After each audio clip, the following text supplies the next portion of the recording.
My parents called me a useless failure and threw me out. Go live in the streets, Dad yelled.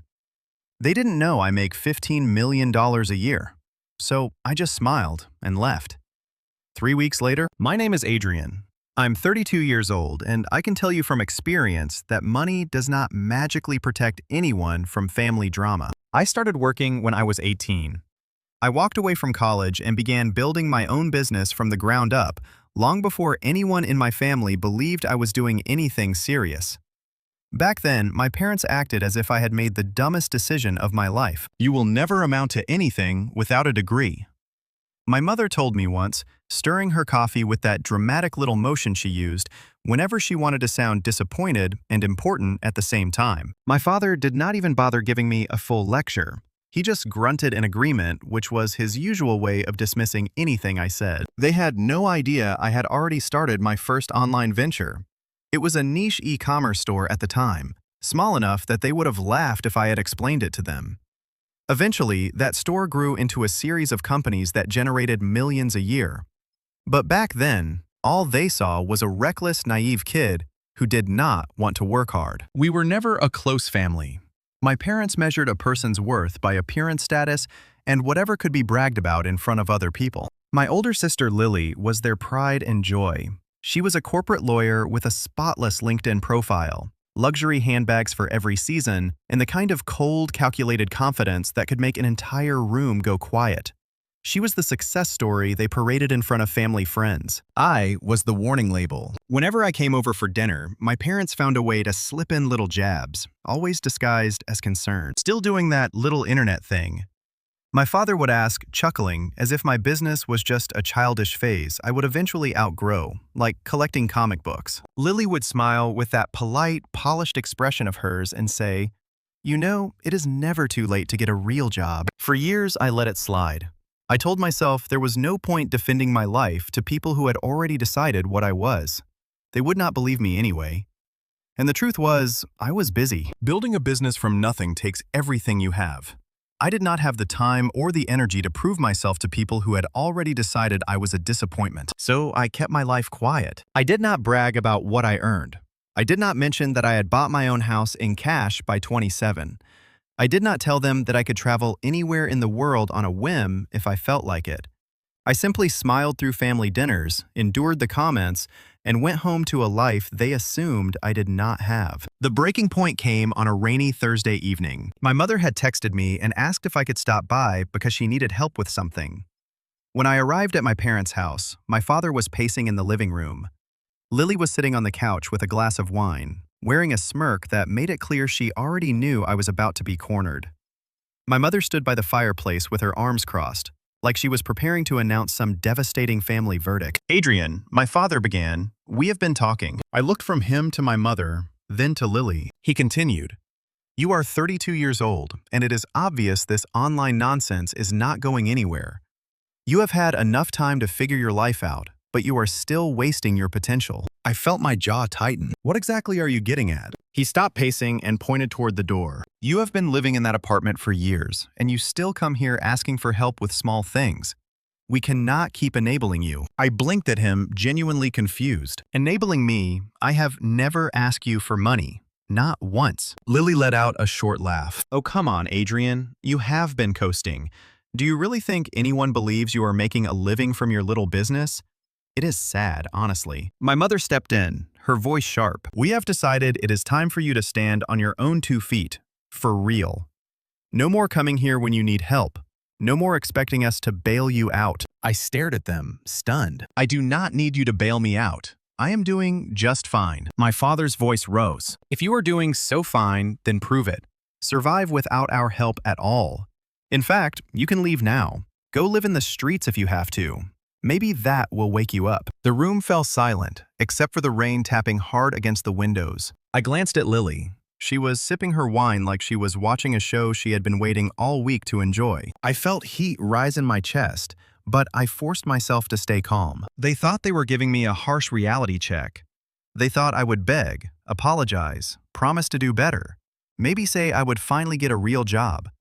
They had no idea I could have bought their house 3 times over without touching my savings. I picked up my jacket from the chair and slipped it on. All right, I said softly, almost smiling.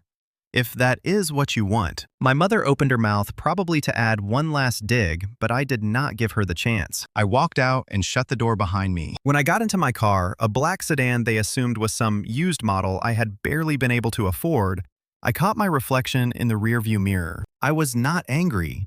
I was not even hurt in the way I expected to be. I was almost amused because I knew something they did not know. Something they were going to find out in a way they would never forget. And as the rain poured harder, I drove off into the night, already knowing that 3 weeks from then, their entire view of me and of themselves was going to shatter. The first week after they threw me out was strangely quiet, not emotionally quiet. I had plenty of thoughts running laps through my head. It was quiet because there were no calls, no texts, and no follow-up from them at all. I did not expect an apology, but some small part of me thought maybe they would at least check whether I was okay. Nothing. It was like I had been erased from the family roster entirely. I spent those days working from my home office, though calling it a home office did not quite do it justice. My place was a modern penthouse overlooking the city, with floor-to-ceiling windows and a study lined with leather-bound books I had collected over the years. I could sit at my desk and watch the skyline stretch toward the horizon. Every time I looked out, it reminded me of how far I had come from the kid they once called a failure. By the second week, I started hearing things from mutual acquaintances. Small comments, careful hints. My parents and Lily were concerned about me, not concerned about my well-being, concerned in the way people shake their heads while turning someone else's life into a lesson. Apparently, my mother had told her church friends that I was living out of my car because my little internet project had finally collapsed. Lily had told one of my old high school friends that I was finally learning life's lessons the hard way. They were not just treating me like a failure. They were actively building the story. One night, I got a text from my cousin Jacob. He was one of the few people in the family who had always treated me like an equal. "Hey man, I overheard something tonight. Are you okay?" I stared at the message for a moment and typed back, "Define okay." He replied, "Your mom was telling people at dinner that you were basically homeless. She said you will probably come crawling back soon." I felt my expression go still. "Interesting," I wrote. Then Jacob sent another message. "Also, Lily made a joke about maybe letting you do odd jobs for her firm when you get desperate enough. She said you would look good fetching coffee." I stared at that last message for a long time. It was not surprising. Lily had been making those kinds of digs for years. But hearing it after they had kicked me out hit differently. It felt like watching someone set fire to a bridge I had already decided never to cross again, just to make sure nothing was left of it. By the third week, I decided to make an appearance at my parents' Sunday dinner. Not as a guest. I was not invited. I went as an observer. Jacob had mentioned that these dinners had become a weekly ritual ever since I left. So I drove over, but this time I took my other car, the one they did not know I owned. It was a sleek silver coupe that turned heads without even trying. I parked a few houses down so they would not see me arrive. From the sidewalk, I could see them through the dining room window. My parents sat at the head of the table. Lily was beside them. Everyone was smiling. The conversation looked animated. Wine glasses were raised. Plates were full. I could imagine the script without hearing a word. Lily talking about her latest case. My parents beaming at her. Then, right on cue, someone bringing up me. How ungrateful I had been. How I had wasted my potential. How they had finally given me the push I needed. I was not angry anymore. What I felt was colder than anger. Sharper. This was no longer just about me leaving their house. This was about them using me as a cautionary tale to make themselves look better. They were rewriting my life into a failure story because it made them feel righteous and in control. 2 days later, my mother called me, not to reconcile, to ask for a favor. Her tone was light, almost mocking. "Adrian, darling, your father and I need your help moving some old furniture next weekend. Since you have nothing else going on, you should have the time." I had to bite the inside of my cheek to keep from laughing. "Sorry, I am busy." She sighed like I was being difficult just to irritate her. "Busy with what?" "Work." She gave a small, knowing laugh. "Of course, your business. Well, try to make time for family, okay? You might need us someday." That was the moment I realized just how deep their condescension ran. They truly believed they were the safety net I would eventually fall back into when life crushed me. They could not even imagine the possibility that I did not need them and had not needed them in years. And still, even as they belittled me, a small part of me decided to play along a little longer. If I revealed everything right then, the impact would not be nearly as satisfying as it could be. So I let them keep stacking the insults. I let them pile on the false narratives. I let them dig themselves deeper into the hole they were building. Because when the truth finally came out, I wanted it to hit them so hard they would never recover from the embarrassment. And that moment was coming much sooner than they thought. By the time the fourth week arrived, I had settled into a detached kind of calm. I knew exactly where I stood with my family, and I was not losing sleep over it anymore. But right when I thought I had seen the worst of their pettiness, they found a new low. It started on a Thursday morning with an email from my bank. The subject line read, "Unusual account activity. Immediate attention required." My first thought was that it might be some phishing scam, but when I logged into my account directly, I froze. 2 large withdrawals had been made from one of my older accounts. Each withdrawal was over $7,000. It was not an account I actively used anymore. It was still open because it had been tied to a joint savings plan my parents had set up for me when I was a teenager. I had meant to close it years ago, but it had slipped my mind. Both withdrawals were marked as in-person transactions. Both came from a branch 2 blocks from my parents' house. At first, I tried to find a reasonable explanation. Maybe it was a banking error. Maybe it was identity theft. Maybe there was some mistake I was not seeing. Then I called the branch and got the details. My stomach dropped. The teller remembered the transaction clearly. According to her, my mother had come in and said that I had authorized her to access the funds for a family emergency. She had walked out with a cashier's check both times. I do not know what made my hand shake more, the theft itself or the fact that she had done it so casually, as if my money was hers to take whenever she pleased. I did not call her right away. I needed to be calm, and at that moment, I was not. Instead, I called Jacob. "You are not going to believe this," I said, and then I explained what had happened. There was a long pause. "Adrian," he said carefully, "I think I know where that money went." "Where?" He hesitated. "Lily just put a down payment on a new luxury SUV. She was bragging about how it was a gift from the family for all the hard work she does." The words hit me like ice water. It was not enough for them to treat me like a failure. They had actually stolen from me to reward Lily. My mother had walked into a bank, emptied my account without permission, and funneled the money straight to the golden child, probably while telling herself it was completely justified. That night, I drove to my parents' house. I did not go inside. I was not ready for the confrontation yet. I parked across the street and sat there staring at the warm light in the windows. Inside, I could see them in the living room. Lily was holding up a set of car keys, and my mother was taking a photo, probably to post online later.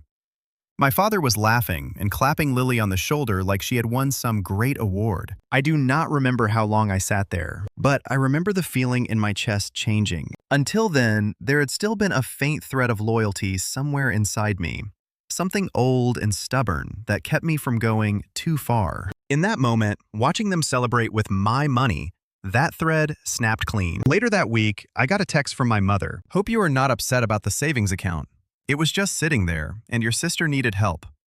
You will make more money someday. Family comes first." I stared at the message for a long time. There was no apology, no acknowledgement that it had been theft.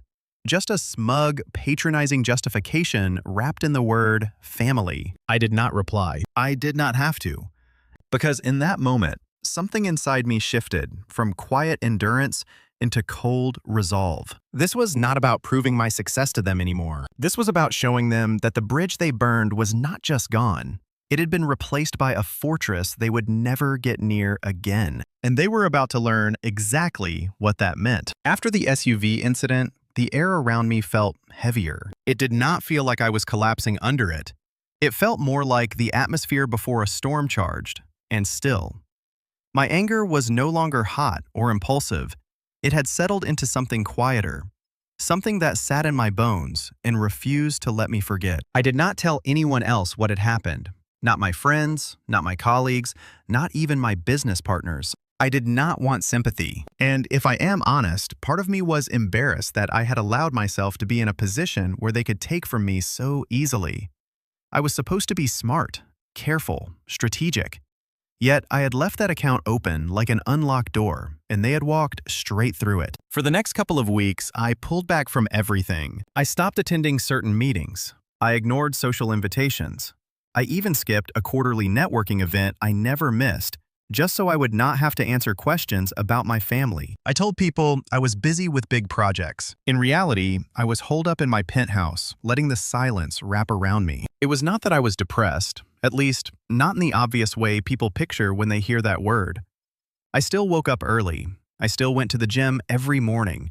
I still kept my businesses running smoothly, but something inside me felt raw, almost hollow. Every time I thought about my parents and Lily, it was like replaying the same movie again and again, and the ending never changed. I was always the punchline to their private joke. One night, I sat at my kitchen island with a glass of whiskey, scrolling through old photos on my phone. I stopped on one from 5 years earlier. My parents and Lily were standing in front of a rented beach house, smiling for the camera. I was off to the side, only half in the frame. That had been the year they forgot to mention that the trip was already planned and fully booked when they invited me. I ended up sleeping on the couch in the living room while Lily got the master suite. The longer I looked at that picture, the more clearly I understood the truth. This was not new. The theft, the lies, the public humiliation. They were not some sudden betrayal that came out of nowhere. They were just the most recent chapter in a story that had been playing out my entire life. I had always been the one expected to compromise, the one expected to give more than I received, the one expected to quietly absorb whatever they threw at me, then come back to the table like nothing had happened. Maybe that was why they were so sure they could take my money and get away with it. They thought I would sulk for a while, maybe give them the cold shoulder. Then, eventually, I would come back for the next Sunday dinner and let everyone pretend things were normal. That was when my thoughts began to change, not toward confronting them immediately. I was not going to storm over and demand my money back. I started thinking about leverage, timing, the kind of payoff that would not just call them out, but dismantle the entire fantasy they had built around themselves. The first step was subtle. I had my lawyer quietly start the process of locking down every account, every property, every asset in my name.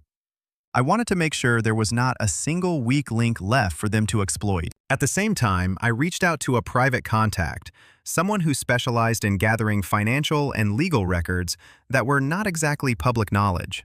I told him I wanted a full picture of my family's financial situation. Not because I needed to use the information immediately, because I had a feeling it would become useful later. While all of that moved in the background, I kept my distance. No calls, no texts, no appearances at family events. I wanted them to get used to my absence. I wanted them to believe they had successfully pushed me out for good. The more comfortable they became, the more blindsided they would be later. That distance came with a price. Some nights I would sit in my living room with a city light spread below me, and it would hit me how small my circle had become. My friends did not ask too many questions, but they noticed. Jacob checked in a few times, but I kept the conversation short. It was easier to stay in my own head than explain what I was working toward. I knew I was isolating myself, and I knew it was not healthy. But I also knew it was necessary. When you are planning something this big, you cannot afford loose ends. You cannot afford to be sloppy.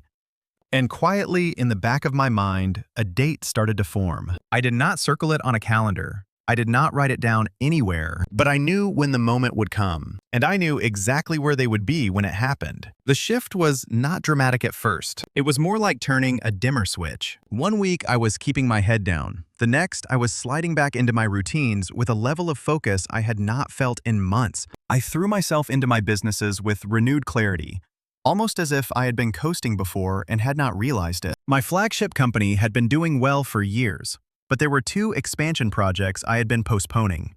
One was in Europe, the other was in Southeast Asia. I greenlit both within the same week. That meant hiring new teams, building new partnerships, and locking down multi-million-dollar contracts that would strengthen our brand globally. I was not doing it only for the revenue, though the numbers were staggering. I was doing it to make sure my influence and reach were undeniable. I wanted my footprint to become so large that when the moment came, no one would have any question about who I was or what I had built. At the same time, I started networking again, but with intention.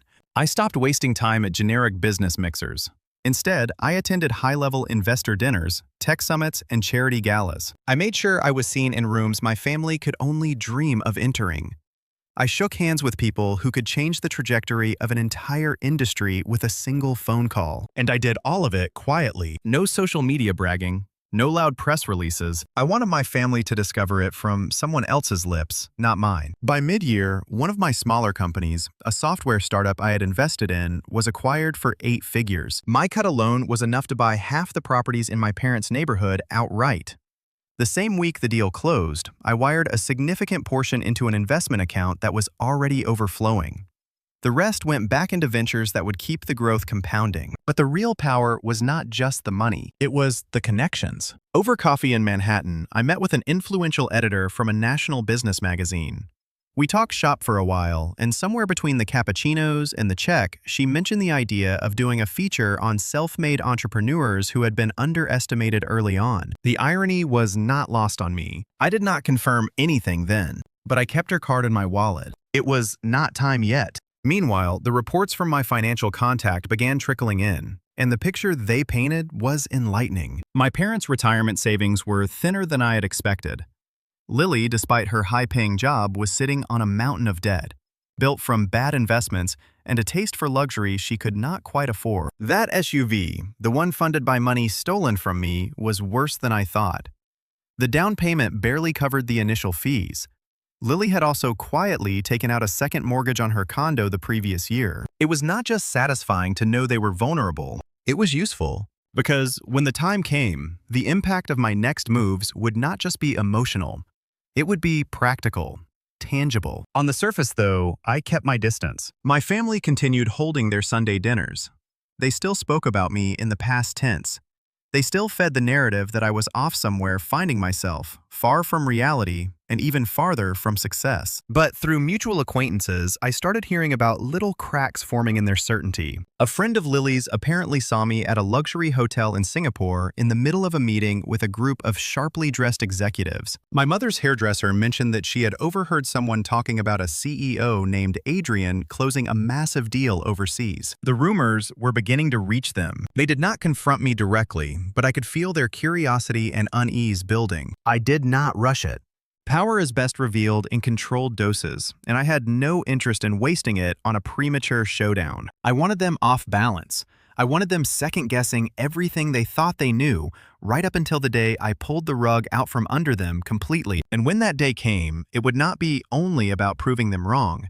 It would be about changing the dynamic forever. It would be about making sure they understood without a shadow of doubt that whatever role they thought they played in my life was over. The thing about revenge is that it is not about speed. It is about precision. You do not strike simply because you have the chance. You wait until the moment is so perfect and so airtight that your move cannot be undone, denied, or dismissed. By then, the information my contact had been gathering was complete. What I saw on paper confirmed what I had suspected for months. My family's image of stability was mostly smoke and mirrors. My parents were on the edge of needing to downsize, but they refused to admit it publicly. Lily's financial situation was even worse than I had thought. Maxed out credit cards, high-interest loans, a lease on that SUV she could barely keep up with. She had even started skipping payments on her second mortgage. One piece of information caught my attention more than everything else. Buried in my father's financial records was a note about an early investment in a small property development company. The company had been quietly circling the drain for the past year. And there was a kicker. My father had personally guaranteed a loan for that company. If the company went under, he would be on the hook for the full amount, well into 6 figures. Judging by the reports, the collapse was about 3 months away. That was the moment I knew how to set the stage. I did not need to destroy them financially.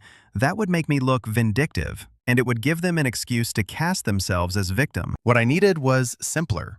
I needed to let them walk into a situation where their own arrogance and assumptions would undo them, while I stood in a position they never imagined I could reach. Around the same time, I got a call from the business magazine editor I had met in Manhattan months earlier. She was moving forward with her feature on underestimated entrepreneurs, and she wanted me to be the centerpiece, not a small write-up. A full multi-page spread with professional photos, my full story, and an emphasis on the early days when people told me I would never make it. I agreed immediately, but I gave her one condition. The release date had to line up with a certain month, the same month my father's failing investment was likely to implode. As all of that began falling into place, an unexpected opportunity landed in my lap. A real estate investment firm I had done business with before contacted me. They were acquiring distressed assets from smaller developers and needed an infusion of capital from someone they trusted. I had been one of their top investors in the past, so they were offering me first choice on the deals. When they sent over the list of properties, I almost laughed. There it was, sitting in the portfolio highlighted in red as high risk. A block of partially developed townhomes owned by none other than my father's struggling property company. I did not commit right away. I asked questions. I reviewed the contracts. I studied the timing. Then I quietly positioned myself so that if the company defaulted exactly as the report suggested it would, I could acquire the entire project through the investment firm at a fraction of its value. That meant my father's company would lose the project, and I would own it, without ever having to deal with him directly. The best part was that, on paper, it would look like nothing more than a smart business move. No direct attack, no obvious vendetta, no trail leading back to hurt feelings. While those gears turned, I kept my distance from the family, but I made sure my name kept floating into their conversation. Jacob told me my mother had asked whether I had gotten lucky with something because she had heard I was flying first class internationally. Lily had apparently asked a mutual acquaintance whether I was actually doing well or only pretending for appearances. I could feel their curiosity gnawing at them. Soon, that curiosity would become shock. I was not only moving into a powerful position, I was about to control the board they did not even realize we were playing on. And when the moment came, my move would be public, undeniable, and perfectly timed to land when they needed me most. When that month finally arrived, everything I had spent the past half year putting in place was lined up like dominoes ready to fall in sequence. All I had to do was tap the first one. The business magazine feature hit newsstands on the first Monday of the month. My face was on the cover. Polished suit, skyline backdrop, bold headline, "From doubt to dominance, the self-made visionary who proved everyone wrong." The article did not name my family directly. It did not need to. The story was clear. I had been told I would never succeed. I had been underestimated by the people closest to me, and quietly, without their approval or belief, I had built an empire worth tens of millions. The timing could not have been more perfect. Within hours, the feature was circulating online. People shared it across social media business groups and LinkedIn circles my sister definitely frequented. That same day, my phone would not stop buzzing. Colleagues, old friends, distant acquaintances, people I had not heard from in years. All of them congratulating me. And right on cue, I got the text I had been expecting from my mother. "Adrian, we saw the magazine. We had no idea things had gotten this big for you. We are proud of you." Proud. That word sat in my mind like a bitter pill. After years of dismissing me, after stealing from me, after telling people I was homeless and waiting for me to crawl back, now they were proud. I did not reply. 2 weeks later, my father's property development company officially defaulted on its loan. The bank moved quickly. The real estate investment firm I had partnered with swept in and acquired the project at a steep discount. As planned, my capital gave me controlling ownership of the entire development. On paper, it was just another smart acquisition. In reality, I was holding the deed to my father's single biggest asset, and he did not even know it yet. I waited 3 days before taking the next step. Then I had my assistant arrange a meeting with my parents and Lily at a neutral location, a high-end restaurant downtown. The invitation was framed as a discussion about a business opportunity. After the magazine feature and their sudden change in tone, they were eager to accept. When they arrived, they were all smiles. My mother hugged me for the first time in years. My father shook my hand like we were old business partners. Lily complimented my suit, her voice dripping with a level of politeness I had never heard from her before. We ordered dinner. We exchanged small talk. Everyone played their role. Halfway through the main course, I slid a folder across the table. Inside was the ownership document for the development they had been clinging to as their big investment. My father opened the folder. His smile faltered as he read the first page, then the second. Then he looked up at me. "This," he said slowly, "this is our property." I kept my voice calm. "Correction, it was your property. It is mine now." The table went still. I did not raise my voice. I did not gloat. I simply laid out the facts. Their company had defaulted. The bank had offloaded the project. I had purchased it legally at a fair price through an established investment firm. I explained it the way a surgeon might describe a clean cut, precise, unemotional, final. My mother's cheeks flushed red. Adrian, how could you? How could I? I cut in my tone, sharpening just slightly. The same way you walked into my bank account and took my money without permission. The same way you gave it to Lily like it was yours to give. The same way you kicked me out of your house and told people I was homeless. I looked around the table. I learned from the best. Lily's jaw tightened, but she said nothing. My father leaned back in his chair. His eyes moved from the papers to my face, then back to the papers again. For the first time in my life, he looked small to me. Not physically small, small in presence. I leaned forward and rested my elbows on the table. The difference between you and me is that I did not have to lie or steal to make this happen. I played the long game, and when this development turns a profit, and it will, not one cent of it will have your name on it. The table stayed silent. The only sound was the clink of cutlery from nearby diners. They did not argue. They did not apologize. They just sat there while the weight of what had happened settled over them like heavy fog. I finished my meal in silence. Then I paid the bill and stood. "Enjoy your evening," I said, polite enough to be cruel. "Oh, and do not worry about the staff at the development site. I already told them the change in ownership will not affect their jobs." I paused. "Just yours." Then I walked out, leaving them beneath the warm glow of the restaurant chandeliers, while the reality of their new position in my world settled over them like cold wind. The fallout came faster than I expected. 3 days after that dinner, Jacob called me. His voice was low, as if he was not sure whether he should sound concerned or impressed. "Your parents are losing it," he said. "Your dad has not left the house in 2 days. Your mom has been calling around trying to fix things, but everyone she talks to already knows you own the property. And well, people are talking." The story had spread beyond the immediate family circle. My father's failed investment was no longer a quiet embarrassment.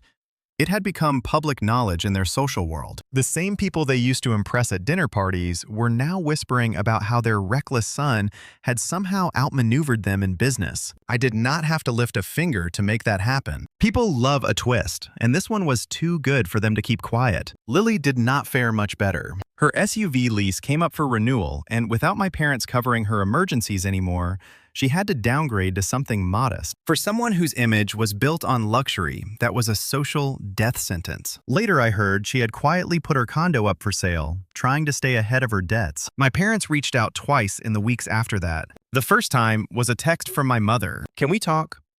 We are still family." I ignored it. The second time was a voicemail from my father. His voice sounded strained. "We need to find a way forward.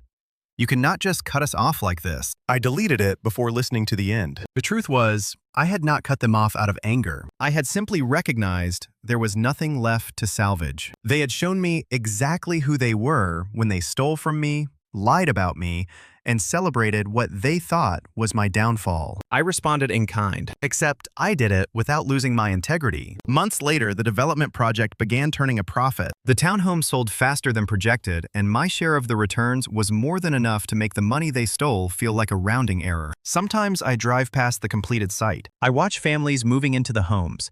I see kids running around on the freshly paved streets. It is mine now, built from their arrogance and my patience. I never went back to Sunday dinners. In fact, I never saw them at all. The occasional rumor still reached me through Jacob. My parents sold their vacation property.